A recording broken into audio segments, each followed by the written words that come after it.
What's the difference between lust and love? We get them confused. What are your turn-ons? What are your turn-offs? Do you know what really gets you hot under the collar, baby? Are you always dating the person that frankly sucks in bed? Are you and your mate not mating anymore? Do you even know what turns you on? I have that answer. With a date of birth, I can tell you anything. We call it Secrets of Birthdays, the Love and Lust Report. Find out your birthday secrets today, available online at secretsofbirthdays.com. Soul Garden.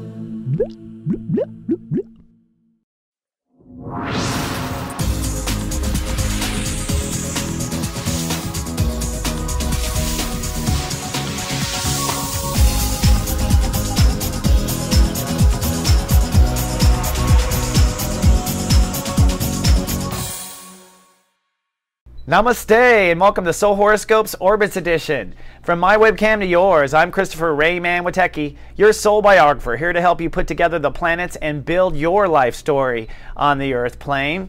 Couple announcements. We've got so much going on right now. The sun's going to cross over Uranus this week for a holy shift on Thursday. Then on Friday, it's Venus New Year's, which means we are reborn. And for all of us, this is really about putting down an old ego and saying hello to a new one, which means that we may have to say goodbye to a war or admit to ourselves we have lost a battle that we've probably been fighting needlessly since childhood. So it's an ending of our personal Cold Wars.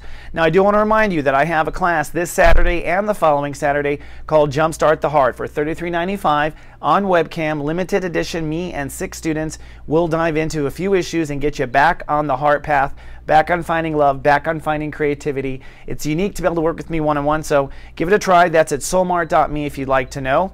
Also, if you buy a 1-hour reading with me, you will get a Secrets of Birthdays video, which is a great value as well. That's $35 off the normal price.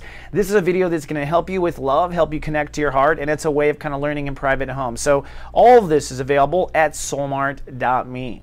All right, so without further ado, let's take the Ascension elevator and take a deeper bird's eye view of you right now. Ladies and gentlemen, this is your captain speaking.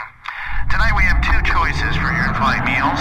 We have a stewy fish with a mercury sauce or our charbroiled chicken with antibiotic dressing. And everyone please prepare for a possible water landing.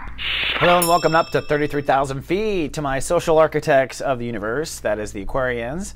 The I Belong race, this is for Aquariuses, Aquarius Risings, and Social Architects, if you bought a Lightcast Report card.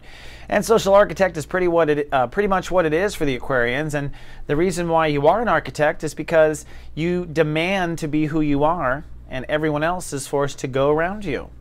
They say that Aquarius is the stream. It's actually the rock in the stream. And right now, ironically, you're facing your own inner rock. We're in chapter 1 of Sun in Aries. And Aquariuses are up against their own powerful minds right now, your own thinking. And you've come to a point in your evolution where your thoughts are actually what's in the way. Now, normally it is that solid thinking that gets you through whatever re-evolution you insist on being. It is that solid thinking that keeps you from ever being persuaded otherwise to drop the ball and not be there for yourself or not demand to be yourself. But in this particular case, your own outdated stubborn thinking is what's in the way of the next you. This week, you're going to make a profound decision, hopefully, to change your thinking once and for all and forever.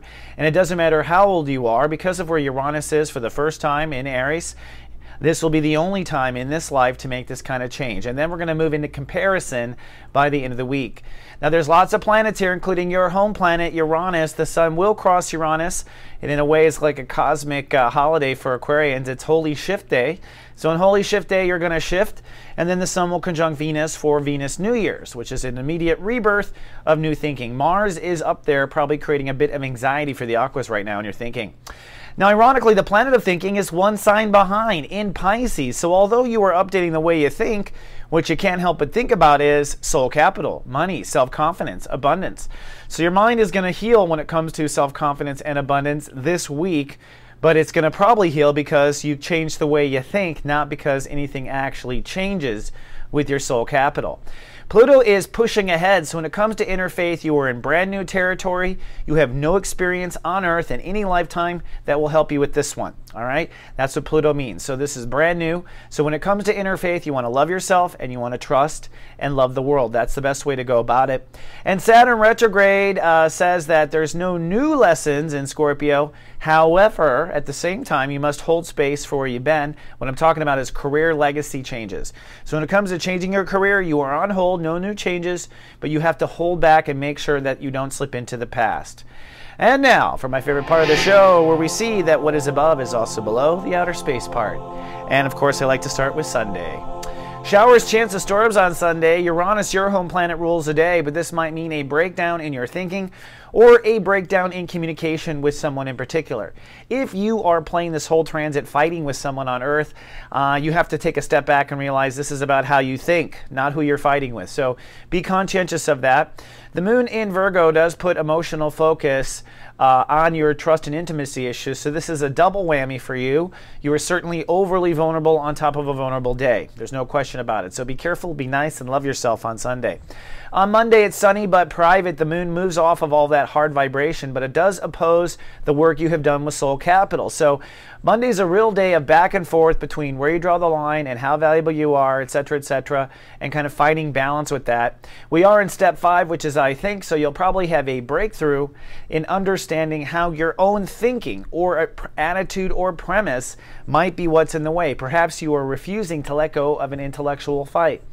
On Tuesday, you're sunny but finally secure. Venus rules the day. Peace and order restores to your thinking. And if you are a messenger or a professional communicator, you will begin to flow again with your writing or communication on Tuesday. It's really a day of finding a peace of mind and then figuring out how it is you found a peace of mind.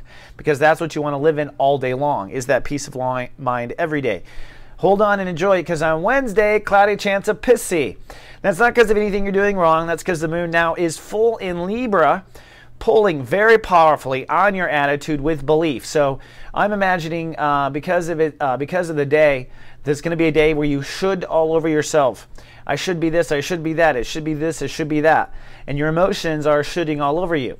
This is really a test of your mental attitude, and if you haven't broken down now by attitude, you will break down now. Neptune rules the day, so the universe is trying to whisper into your ear what the real attitude or approach to be is. But of course, to hear that, you will have to quiet your own inner rhetoric. So Wednesday could be a tough day, knowing how mindful Aquariuses are. On Thursday, it's sunny, but you are learning. This is Holy Shift Day. This is the day where you will get it if you haven't by now. And this is really where hopefully you upgrade your approach to your own thinking. This is what allows you to get around yourself in the stream. This is the irony. You are your own rock in your own stream, right? That's the way it is when we manifest our own reality. But you will feel better once you decide to step away from a certain type of intellectual approach and allow your heart to move forward. Now, the moon is in Libra, so you are beginning to believe your own religion here, if everything goes correctly. Then comes Friday. Now, Friday is Venus New Year, and I'm predicting sunny and professional for the Aquas. The moon in Scorpio does get you quite serious about career, and the moon crossing Saturn means you might have to come to some emotional decisions about where career and future is going, but only because your mind is changing, period, hopefully, if that's correct. So I think you are feeling it on Friday, and that's a good thing. It's also the Venus New Year, so it could be the first day of the rest of your life. In other words, the first day of thinking differently, the first day of maybe treating yourself nicely. For a lot of Aquariuses, this is about you not being so mean to you. You know, Aries energy is a bully energy, and a lot of Aquariuses bully themselves on the inside, just what I've noticed when they share with me. On Saturday, it's sunny and ambitious. The moon is well into Scorpio, so now you are feeling career uninhibited, you are feeling the future, and also Earth rules the day, so you are manifesting. You can feel a permanency. Your mind is not so slippery.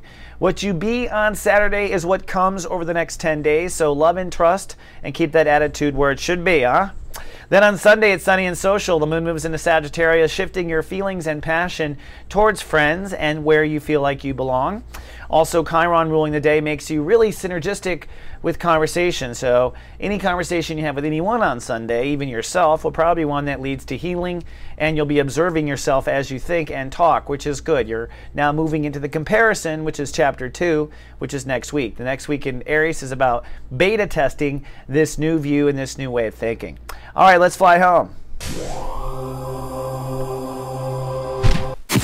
And this wraps up our Soul Horoscopes edition. By the way, if you join gatext.me, that's our GA service, I am sending extended help during these critical moments this week. You get extended help in the emails, and of course you get text messages directly to your phone. It's just $1 for the first week. Give it a try and have some soul support for once in your daily life.